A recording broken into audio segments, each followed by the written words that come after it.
always hitting us up like, man, what kind of I should have, what type of soil I should have, and what type of um, weather condition should be. How many times? The main question is probably always asked is how many times I have to feed my plants and stuff like that. And a lot of people need to figure out what their plant zone they is, the humidity inside of their house and stuff like that too as well. So it plays a big part. So the show today, we're gonna be covering all these types of stuff, and especially for people who live in like colder climate and stuff like that. Because if you live like in a colder climate, you got to bring your plants inside of the house, so you got to know how to take care of these plants and stuff when like frost start coming through, and then maybe that you maybe have to put an LED light under it or something like that just to help it out. You can go on Amazon and get you some LED lights and stuff. But we're gonna kick it off once we get a couple people in here. Make sure y'all hit that share button too as well. Make sure to tap in on the subscribe button. Using our Facebook, make sure to hit invite your friends over. And if you're on YouTube, hit that some button too as well. On Spotify right now, make sure that's follow button. And you can hear all of our stuff each and every week and stuff. But we cover different stuff, so you can go back and check out the last podcast episode. It was about so. Then you can go back that episode before that. It's about how to buy land. So you can go back to all these episodes, and you're gonna get to see so much stuff that's gonna benefit you to help you getting you started from being outside to also growing in the greenhouse and stuff like that. So we gonna cover this for the next 16. We about to walk y'all through some successful stuff that's gonna get a lot of y'all off your feet. It's free information. All you got to do is show up each and every week and stuff like that. And so we're gonna teach y'all today about how to take care of your house plants and stuff like that. And we're gonna tell you the different type of house plants and stuff. So if you don't know, it's different type of house plants and stuff like that. We're gonna break them all. I have Miss Banks here today. I'm gonna break all this information down because she take care of all hundreds of our plants inside of our house. And those plants, we're gonna go over that with how they can benefit you for having a good air. I know a lot of people was like, you need to put this plant inside your house, man. Like, but a lot of people don't know we had a house plant nursery, so we still do. All we got to do is get back to our cutting and then put them in the greenhouse and put them in plants. So we have a lot of fresh air inside of our house. So I wanted to put that out there too as well. So for the people that don't know, oh yeah, and I'm real excited for the people that we got into the house planting and stuff like that. 'Cause people come in and like plant from y'all. Now I got 300 house plants and stuff like that. So I'm happy that we got people actually growing house plants and stuff. So we get the same impact um, as far as the people in the plant world, in the garden world. That's amazing. How we about to do it with cattle, how to do it with the land. So that's just our whole job is inspiring people to show people that they can do it too as well. We not here each and every day just like, oh, a lot of people take it that I'm just coming off like I'm better. And I like to see people that's doing better than me because why I'm gonna actually try to make myself become a much a better person, seeing how they grow their plants and see how they take care of their animals and see how they care themselves. I want to see somebody talk highly of themselves each and every day because that's gonna motivate me. So get around people that want to be motivated, get out and grow. So where we gonna start at today? Well, I think one thing that I would like to mention is houseplants are a wonderful hobby. First of all, they help purify the air in your house. Second of all, if you suffer from sad or seasonal affective depression, which when in the wintertime you get, sad and kind of depressed, houseplants will help you with that because you can walk in your house and still see green, even though you see behind us there's no green outside right now. We can still walk in and enjoy our plants, and it really can help people with that kind of problem that just kind of get down in the dumps in the wintertime. um, there's a lot of houseplants that are easy to care. One mistake that people make with houseplants is watering. Either overwatering. People overwater. I underwater. Just that we live in a we're in a rainforest. Our house is humid. so water my houseplants as much as someone else might have to. Some of my houseplants go 2 weeks without getting water, and then I might do a good soak. An easy care that if you don't have time and you may not remember is the snake plant. This is the moonshine snake plant. You can see it's a little baby right here. Um, these you can water like once a month. I mean, they're very low maintenance, easy care. You can kind of forget about them. They don't need a sunlight, so if you have a dark house, you can grow those pretty easily. You can see our house is not that bright. All of our windows are west facing windows. So have had a lot of trial and error. I've killed a lot of plants trying to see what I can grow in this house. And like Malcolm mentioned before, a LED grow light. There, I think we got one for 25 or 30 bucks on Amazon. Clip on and turn on, and it also can. It has red and blue lights, and your orchids to flower. So there's pothos is another great easy care house plant. A lot of people have those in offices because they can go weeks without getting watered. They don't need a lot of sunlight. They really like fluorescent lighting, like office lighting. They thrive in that, really.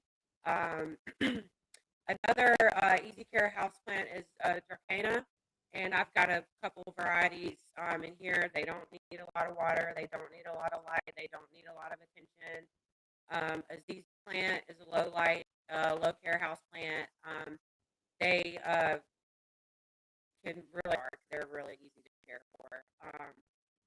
Succulents, and a lot of people make the mistake of getting succulents. If you don't have enough light in your house, your succulents are not going to thrive. And like Sansevieria, I've tried and I've tried and I've tried, and they get real tall, they start looking real weird, and that's just showing you that they're not getting enough light. And they also need, they're desert plants. They need dry conditions. So our house is too humid for a lot of succulents. So I don't really grow a whole lot of those because we don't have the right conditions. Then secondly, it's like do or die situation too, because like too hot, they'll tend to like get sunburned too. Right, they can get burned if they're not used to, if they're growing outside, naturally, they could take full sun. But if you take your house plant and put it outside in the full sun, it's gonna get burned because you have to acclimate it to the different varying amounts of sunlight. Yeah. A lot of things that people do mistakes as far as house plants go. They don't take into consideration the microclimate of where you're putting it. So let's say you have a vent and you put a house plant right there and it's blowing hot air winter, and you're like, why is my plant not doing well? The microclimate in that just one little area is not the best for that plant. Or you might have a window that's just bright sun all day long, and you put a low light house there, and it gets burnt up, and you're like, well, it's inside. How is it getting burnt? The sunlight was still too strong for that. Okay, so you have to look at your microclimate. You need to see, the orientation of where your windows are facing, what direction, and as the sunlight's coming in, how strong it is, how long the sunlight is coming in through that window. We only get, just barely a few bright hours in the late afternoon on it. So I have to go a lot of low light house plants, and they're all backed up against these sliding glass doors. Um, Another thing to consider when you are buying house plants is you may think that whoever grew that and sold it to Lowe's or your grocery store put it in the right medium. They most likely did not. A lot of times they will save money, and like I just bought an orchid and it was packed in moss, and if I would have left it in that moss, it would have died. So it was flowering. I waited till it was not flowering anymore, and then I repotted it in orchid bark because the moss, you'll just end up overwatering it. The roots were already, I only had it for 2 weeks, and the roots were already starting to get black, even though I hadn't hardly watered it at all because it was packed in stagnant, which is not really the best medium. Some orchids could do okay, but in my experience, the best thing to do is to repot it orchid bark. A lot of times plants will come in a little, their roots will be in a little plastic cup, and you don't know it. I had a plant I grew for 5 years, then it all of a sudden died.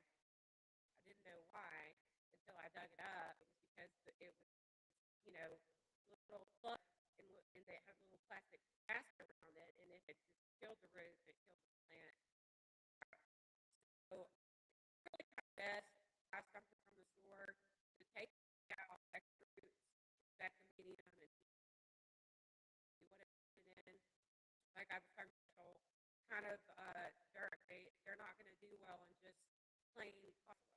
You need a little bit of sand, you need a little bit of perlite, and then you need the potting soil. It's like there's a certain, probably a third of each is a good mixture for succulents. Uh, so those are a lot of things that you need to consider. And if you're going to buy a house plant, especially I see people paying $200 for a cutting, that they have no idea how to care for, and then they're devastated when it dies. Before you go and buy an expensive house plant or any house plant, the best thing to do is to research and to look up the requirements for that plant and what will make it thrive, what you need to do for it. And that'll kind of help you save money and not waste plants and not kill plants. I know I get sad when my plants die. I don't know about y'all, but it makes me sad. I had an orchid that I've had. Malcolm actually got it for me for our anniversary a few years ago, and it was blooming. It was so good, and I noticed it had scales, which is an insect, and they're very hard to get rid of. And I let it bloom, and I threw it out because I didn't want to risk my 100 other house plants that I have in here getting scale, because it's super hard to get rid of scale. So that's another thing you need to do when you're caring for house plants. You need to inspect them often. Look underneath the leaves. Look inner. Look on the stems, depending on what kind of plant you have, because you can tell if it has a pest problem. Spider mites, aphids, scale, those are all common pests that will take your plant all the way out. I mean, it'll kill it. You know what I'm saying? So, and like before, the microclimate, how would you keep your house? Summertime, I have some plants I keep inside. I don't put them on the porch. Most of them I put on the porch, but I don't. I don't put the direct sun. They're still made. I still make sure that if they can't get rain. If it's rain, I'll pull them out, let them get rainwater. That's really the best for us. A lot of people that have city water may notice that their plants are not doing that well, and you may want to switch to distilled water for your house plants. We have a well, so we don't have to worry about that. But that can be a cause for why your plants aren't doing so well. Um, fertilizer. You need to fertilize your house plants. The best time to do it is in the spring and the summer. That's their growing season. Um, and you don't really have to worry about it too much in the winter. And a lot of times, some plants like elephant ears, I bring mine in for the winter. They look like crap all winter. I mean, they look terrible. But they're dormant right now. They're not actively growing. As soon as I put them outside in the spring, or even if I don't put them outside, when the plants are in dormancy, you want to water them way less. My elephant ears that I bring in for the winter time, I maybe water them once, maybe. You don't want to water them a lot because it'll cause root rot. It'll cause some other issues, and it'll kill your plant. So when those go dormant, I barely water them at all. I put them on the porch in the summer and let them get that good North Carolina rainwater, and then they start, growing more leaves and getting back to their growth pattern. Um, the fertilizer that I like to use on my house plants is fish fertilizer. You can get it at Lowe's, any other kind of store like that. I just put maybe a teaspoon and a gallon of water and water my plants, mix it up with but you may notice mushrooms come in. And some people are like, oh my gosh, that is a good sign. That means your soil is healthy. A lot of people grow houseplants and they just don't know about the soil. If you've had your houseplant in the same soil for 5 years, it starts looking bad, that may be the problem. You may want to repot it in new soil. Fertilizer helps with that, but a lot of times you just need to get some soil. So I try to repot my plants once a year. And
it's not conducive to what that plant, how it grows. So that's some things to consider. And like I said, inspecting your plants to make sure that you don't have any kind of root rot, fungus, pests, or diseases. Because one thing that I've noticed, either underwatering or overwatering will absolutely cause you to get pest problems as well. Not just, being harmful to your plant's health. It'll make it easier because your plant is not doing as well as it would be. So it will attract bugs easier than a healthy plant. So that's a few of the things. You also kind of, even though I got mine put together, you don't really want to have them all jammed together. They need some air space out. That'll reduce your risk of pests jumping from one to the other as well. And rotating them. So I've got some plants over here that are kind of growing like this because they're growing towards the light where the window is, and I need to rotate them more often, grow straighter and kind of look better, but I haven't been doing that. So I'm really here to talk about the houseplant mistakes that I've made so that y'all don't make the same ones that I did. You have anything to add to that? No, man. I hope everything helped everybody out. We just taught you how to rotate your plants, pick the right the soil type. I hope everybody, if you didn't catch the beginning, like I say, you can go watch it on Spotify. You can go watch it on.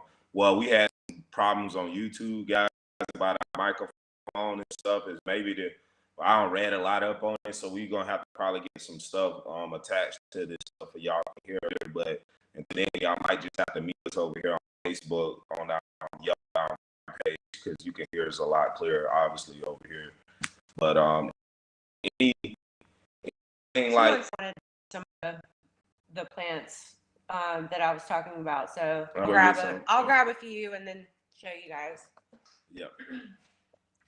And one thing too, guys, like taking care of houseplants is like taking care of babies. It's something that you can't really turn your back on like that too if you live in like cold areas like where we live at, like outside right now it's like 30-some, 40-some degrees. And these plants can't take being outside, so your house got to stay warm and humidity got to be at a certain level and everything. So this is one of my absolute favorite houseplants, Fittonia. Love it to death. It's so beautiful. This one is a pink and green one. I have a green and white one over there. This is not a low care houseplant, okay?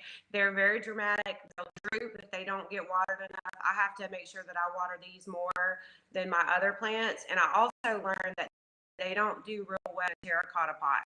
A lot of plants will do well in terracotta pot, but these aren't. So I had to repot my green one out of a terracotta because it just wasn't doing it. The terracotta is good for succulents. So that is a good pot choice for succulents, and things like the sansevieria, the snake plant, that don't need a lot of water because clay pots will hold water. And so some plants won't do in those, and I've noticed that this is one. Now, this is a Dracaena. What I'm talking about, you see how it's growing crooked? It's reaching for light. So I need to rotate this a little bit more often to make sure that kind of mind that it looks crazy, but it would look better if I was rotating it more often to where it wouldn't be reaching so far to get to the sunlight. Houseplants kind of help you out too if you live in an area like we live in. You won't be stressed out as much too because you get to see a whole lot of green in your house instead of like dead trees. You don't really see any birds like that. So I think having like houseplants are very good too. You can become a plant dad. You don't have to just be a plant dog. So you can be a plant dad, plant papa, a plant Nima, a plant granny, plant auntie, whatever you want to call it. You know what I'm saying? So everybody, you can have plants in your bathroom. You can have plants in your meditation room. You can have plants in your kitchen windows. So you can put all type of house plants, guys. But like if you didn't catch the beginning of the podcast, go back and she kind of break down the different types that you can put and easy to take care of too as well.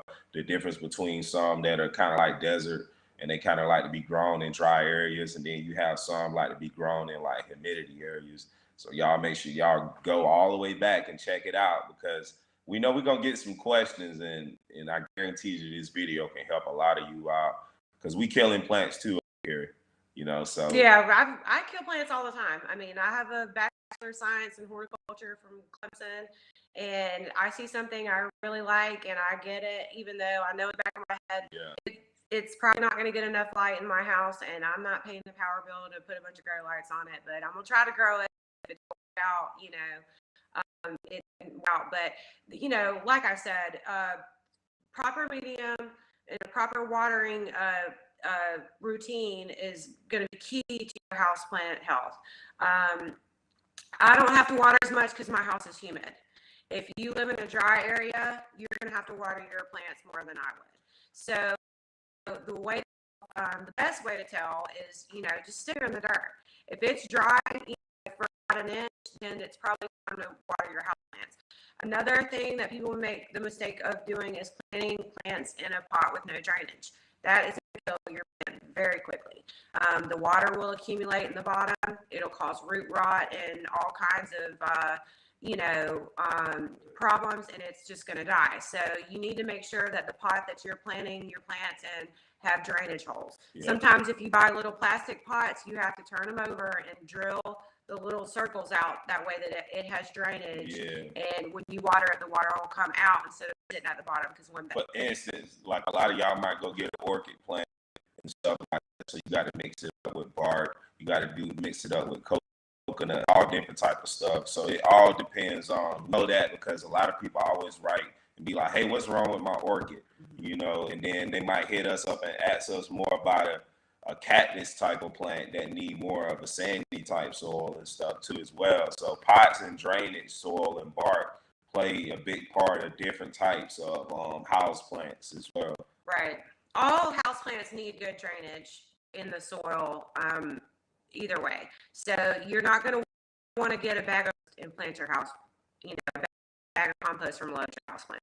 Even if it's you're right. Indoor potting soil, and then sometimes if it's something that really needs good drainage, I'll get an extra bag of perlite and add more perlite to the soil mix, and that helps a lot. Vermiculite, it to me, it can kind of hold more water, so I don't use that a lot. House plant, I usually just do standard mix, and then add some perlite to give it a little bit more drainage, and then that was soggy, because that will, like I said, cause root rot. I mean, there's things that you can do once you figure out, oh, my plant has root rot. You can mix a little bit of peroxide in a gallon of water and water your plants with that, and that'll help kill some of the fungus and bacteria. Help with spider mites too. Yeah, spider mites are hard to get rid of. One thing you can do with spider mites is there's some little nervous about bugs in the house, but there's pride. If you really, if you have a very expensive house planter, let's say your grandma 100-year-old Christmas cactus, gets spider mites, and you want to save it, then you can buy these predator mites that will come and kill, the spider mite and help you save your plant. We've done it before. We had to do it with strawberries in the greenhouse before.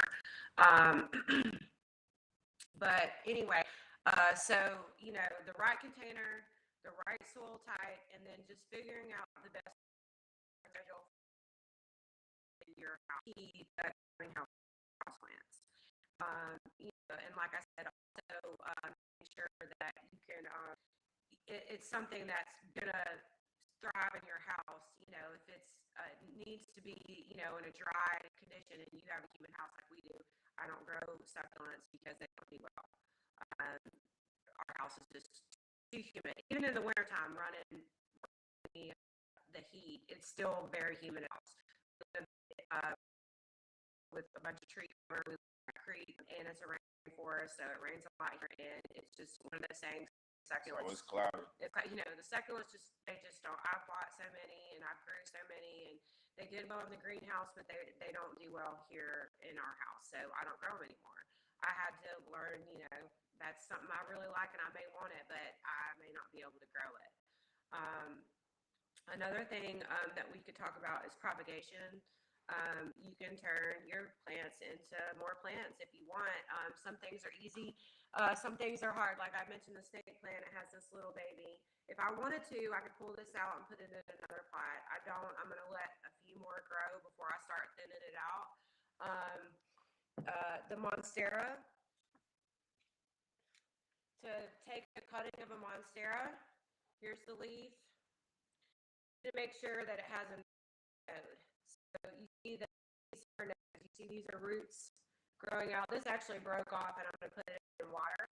Um, but I could grow 4 or 5 monsteras right here. I could cut it right here and grow from one right here. I could cut it right here, grow one from there, and I could cut it right here and grow one from there, and then I could grow one from the leaf. It's harder to do it if you don't have a leaf attached, and it's you're going to be less successful at it, just to be honest. But that's one way that you can multiply your house plants if you wanted to maybe gift some for Christmas, or you have a friend, I really like that. I want some of that. Petunias, you can't do that. Basically, these are not going to live that long anyway. They're just some house plants will live for, like I said, your grandma might have 100-year-old Christmas cactus. Yeah. I've got one over there that Sam's mom gave me, and it's pretty old. Yeah, 100 years old. And they'll live forever. But some plants just What they eat with something, right? What is it? No. But there's some plants that just aren't gonna, live forever. You just, have to kind of learn about that. A lot of people get hypoestis, the polka dot plant. They're really easy to grow from seed, actually. So they don't live forever. They usually live about 2 years. They'll, flower and then die. And about that, you can get some seeds and start some. They're really easy to grow from. We've grown them from seeds many, many times. I love that plant, but I don't like that. It doesn't live very long. Yeah, and one thing too, guys, if you're trying to grow from seeds, man, that's just for if you want to experiment. And I think my advice to have like at least a T8 grow light or LED light if you're gonna do that. And I think you should try in the wintertime when you're not really doing nothing, because you got to keep an eye on it.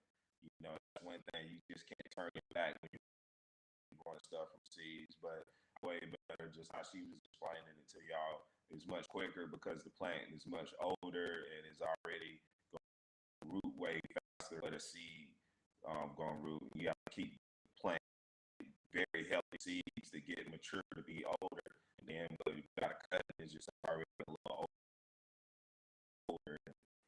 Just go ahead and drop it in the soil and keep it up, have your full, you know it. Right.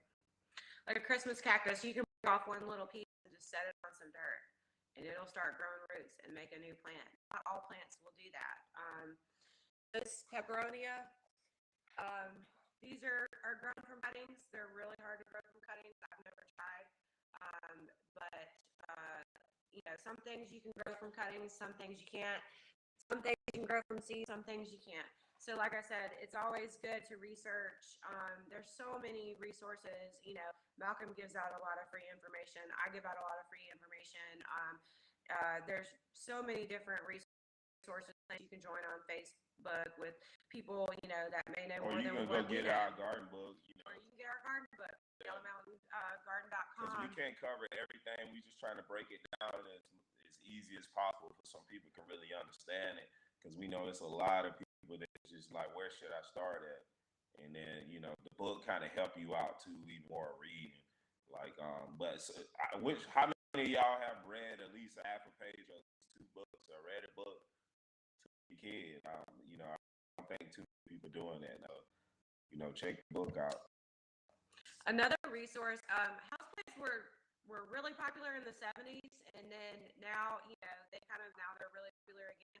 I found the thrift stores, rental, which is donated books, always a bunch of plant books in there, and they may be vintage, but it's still good information. Yeah. It may not actually, a lot of the names have changed, so it may have an old name, as we discover more plants, and as more cultivars are grown and this and that, they sometimes, the horticulturist will recategorize a plant that may, have been one thing in the 70s, called one thing, and they call it something else now. So, but it's still good information on how to care of your plants. So I've got several books from the 70s that are plant care books that I can learn from. Well, man, it's good. I hope y'all learned a lot today, man. Make sure y'all hit the subscribe button. Like I said, I'm sorry for the folks can't hear us on the other part of the Facebook, but make sure to go over to the Yellow Mountain Garden page and you can hear this whole episode. Not the YouTube page, Facebook page. And y'all keep checking the reels out too as well. Supporting our real videos. Anytime all those real videos, supporting our farm, support our family. So anything that you see that we have as far as like content on these apps, definitely supporting our farm. We appreciate everybody who share, who like, friends, follow, lease, family and friends, listen to our music, download our music. We appreciate all that. Like, we not just doing this just to look cool. Like I say, we doing it just to reach out to different masses of people. And it's actually working, reaching out to different people. You know, we had to figure out ways to reach out to the kids. How we gonna get kids to like houseplants? We gonna get kids to like? We gonna get kids to like tractors? How we gonna get kids to make this look cool? You know what I'm saying? So we want this to look cool, but it's also like hard work at the same time. That's what we putting out there. That's our message. And it's a family thing, and we just gonna keep it that way. Listen, gardening is so rewarding, and I mean, it really can bring joy to your life. It's proven to help with depression, and can, with vegetable gardening, learn your own foods. There's hardly anything more important than that. So that's why we're doing what we're doing, is because we want people to get you may have a bad habit, a bad hobby that you can replace with gardening, and it'll bring so much joy to your life and fulfillment, and you'll be able to share that with your friends. It may be some extra zucchini you grew that you give to your grandma, or your neighbor, or you may just be able to not be as depressed because you're growing houseplants and taking care of something. So anyway, we appreciate you guys coming and checking us out. And I'm sorry about the audio, but I hope that you've heard a little bit, and we're going to get this audio situation sorted out so that in the future, we won't have as much static and whatnot that people were commenting that we had. Anyway, we appreciate we want to keep y'all. We want to keep y'all here for y'all to listen to everything. And that's why we was looking for sponsors and stuff like that. We was looking for sponsors to support our show, and that can help us get better mics. That can help us get better setup, better chairs, better a lot of stuff. So supporting the community can like help you get better quality stuff, or you can give people the best sound ever, for they can hear the best information. So that's the reason I was reaching out to people trying to get sponsors too as well. I hope now y'all really maybe understand, like, because we dumping all our money into our agriculture business, and we dumping our money also back into the community, and we dumping money also back into my wife's business too as well, where she help other families have jobs and stuff like that with her maid business. So everything that we doing, we just trying to keep it as round, so we can continue to support other people too as well. So we really have a passion for this, and we really have a passion for trying to help. And we're not using the government money too as well. Trying to help people learn about gardening and about plants, because we just think it's so important. If all the plants on Earth die, guys, we're dead too.